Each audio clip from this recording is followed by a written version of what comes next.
The other thing we've learned is, and you know, it's obvious, you guys will probably be eye-rolling at this, but it's obvious for a digital agency to say, let's look at the data. One of the promises of digital agencies is to provide return on investment. We need to be held to KPIs. That is one of the promises of digital, and if digital doesn't do that, you need another agency. Okay, it has to do that. So, you know, we've got a fairly deep competence in Google Analytics. Almost half of our people at Google Analytics qualified. So we force them to understand data, even if they don't want to. We force them. And while data itself doesn't give you anything, because data by itself is not knowledge, you still require the smart guys like Rob and Ahmed to interpret what those insights give you, or to translate those insights. So you might have strategy and research say, here is an insight.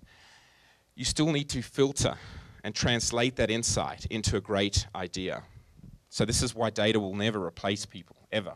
But you have to bring data to bear. And guess what? Digital gives you an abundance of data. It gives you too much data. There's this whole concept now in the market called big data.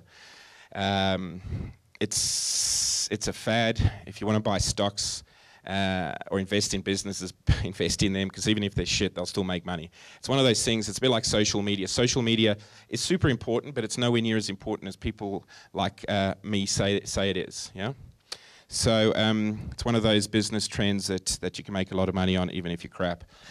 So the point here is letting data inspire the creative brief. So bringing these tools to bear. What do I mean by data? I don't just mean these huge data sets. I mean, what happened when we launched our last campaign, and how did the humans interact with us on that campaign? That's a data set that's very useful, because we now understand how our market interacts with us and our communications. That's very, very important.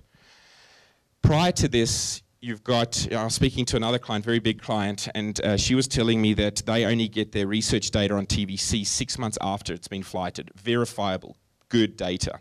And when I questioned her on good data, she told me about panels and extrapolation, all of these statistical terms that basically says we actually don't know how the client reacted to our TVC.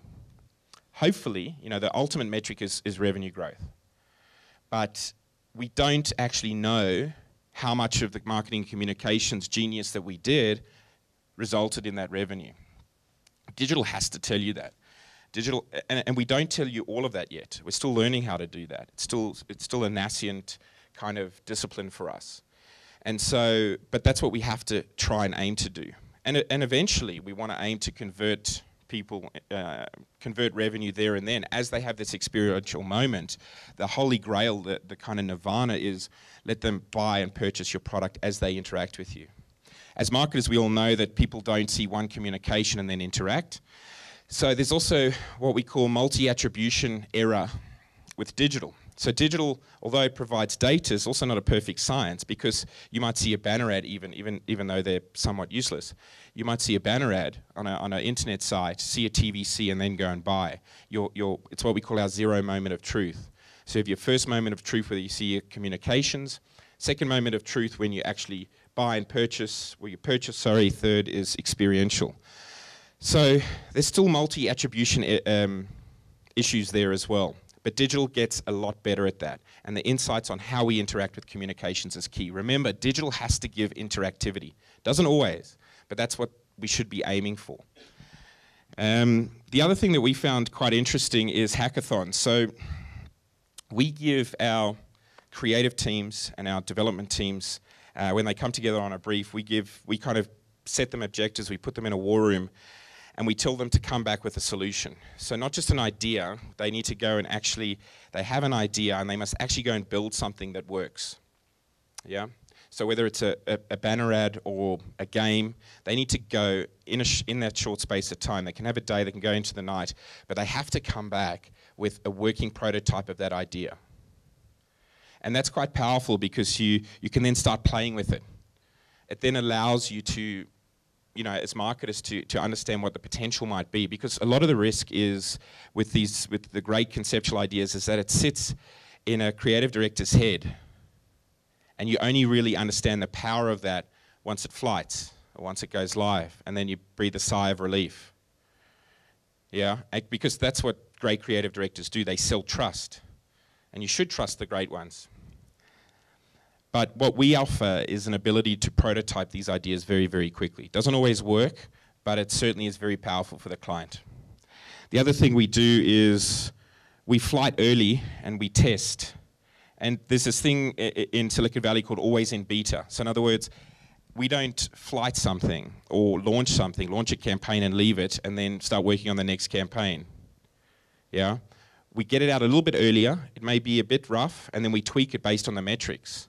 Oh shit, people love that. Let's do more of that. Let's work on it and do more of that.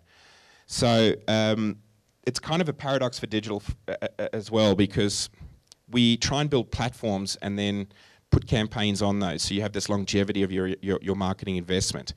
But at the same time, we're looking day to day, looking at the day-to-day metrics of what we've launched for you. And so we can tweak it. Yeah? So you never really have to pull a campaign, hopefully. You can constantly keep iterating that creative. And so we're always testing. This adds a massive payload, though, to hours, and some clients just can't stomach the cost of this because it is expensive.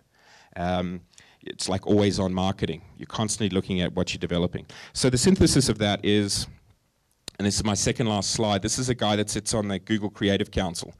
So Google's actually acknowledged a few years ago that creativity is meaningful. Prior to that, they didn't think agencies mattered. They thought they would be able to replace agencies. They realized that that's not the case and that there is really great ideas. In fact, there's really great creative ideas, really great conceptual ideas landed in pay-per-click marketing and search engine optimization on the Google page. There's really, really powerful copy that can be landed in those spaces that drive amazing revenue. So don't underestimate that. So what he's saying is a summary of what I was saying. This launch and leave, it has to stop, and that's where digital can enhance classical marketing. We can then kind of come in there with our metrics and our tools and make sure that the stuff is working. And if not, let's bring it back into the studio and tweak it a little bit. And you know, the reality is, and it pains me to say this, but it has to deliver more cost saving. We have to do it leaner. We have to do it cheaper for you guys. I think at some point, digital still is too expensive. The reason for that mostly is because there's just no skill. So the very best people charge a very expensive supply and demand of labor. The other reason is that there's this misperception that was created by the early web where everything's free and a website can be built with 20,000 Rand. And so unfortunately that's kind of given us a legacy that, you know, digital is super cheap. The reality today is that production is actually a lot more expensive than people think, simply because you're throwing a lot more man hours. The classical model was great because you needed very few minds.